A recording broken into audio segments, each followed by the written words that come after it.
उत्तर प्रदेश विधानसभा 2022 के चुनाव में अभी पौने 2 साल का वक्त बाकी है, लेकिन अभी से ही राज्य के अति पिछड़ों को लुभाने की रेस लग गई है तमाम पार्टियों में और खास तौर पर समाजवादी पार्टी और बीजेपी के बीच में। तो हम आपको बताते हैं कि ये रेस क्यों है, फूलन देवी क्यों एक अहम किरदार है इसमें और कौन सा दांव बीजेपी ने खेल दिया जिसकी वजह से शायद वो इस रेस में बहुत आगे निकल जाए। क्योंकि अभी तक अखिलेश यादव सूबे के पूर्व मुख्यमंत्री फूलन देवी को श्रद्धांजलि ही दे रहे थे, लेकिन ठोस कदम के तौर पर जयप्रकाश निषाद को राज्यसभा भेजकर योगी आदित्यनाथ और बीजेपी ने एक दांव खेला और माना जा रहा है इसके जरिए वो इस रेस में कहीं आगे निकल सकते हैं।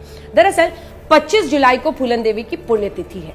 अखिलेश यादव ने उन्हें श्रद्धांजलि दी और एक प्रोमो भी रिलीज किया जो उनकी जिंदगी पर चित्रित था और इस प्रोमो में तमाम बातें ऐसी कही गई हैं कि कैसे एक अति पिछड़ा मल्लाह समुदाय से आने वाली फूलन देवी ने समाज के तमाम तिरस्कारों को और एक तरह से जो उनके साथ बुरा व्यवहार हुआ, लेकिन बावजूद इसके वो इंसाफ की लड़ाई लड़ती रही। ये सब कुछ उसमें चित्रित किया गया है। उन्होंने इस प्रोमो को रिलीज किया।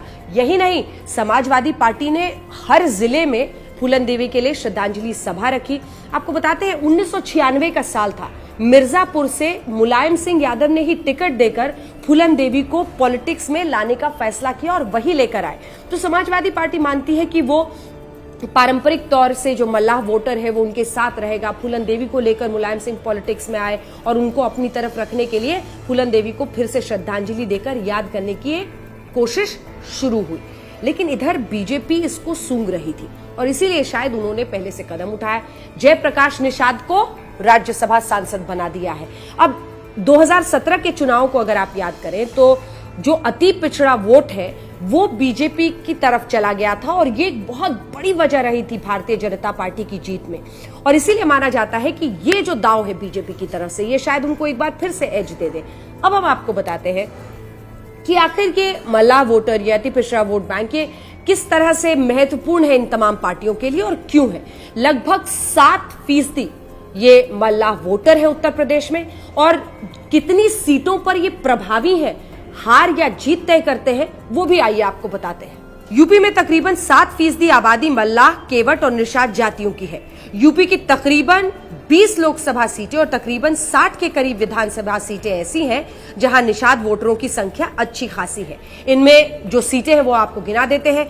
गोरखपुर, गाजीपुर, बलिया, संत कबीर नगर, मऊ, मिर्जापुर, भदोही, वाराणसी, इलाहाबाद, फतेहपुर, सहारनपुर, हमीरपुर जिले में निषाद वोटरों की संख्या अधिक है। ऐसे में बीजेपी ने जो ये जयप्रकाश निषाद को राज्यसभा सांसद बनाने का फैसला लिया है वो मल्लाह समुदाय के दिल जीतने के लिए बहुत कारगर साबित हो सकता है। तो देखिए कैसे कौन सी पार्टी अलग अलग दांव खेल के अभी से ही, जब पौने 2 साल बचा है, तो यूपी चुनाव में जाति के आधार पर वही तमाम कार्ड खेलकर इन वोट बैंक को अपनी तरफ खींचने की कवायद में लग गए।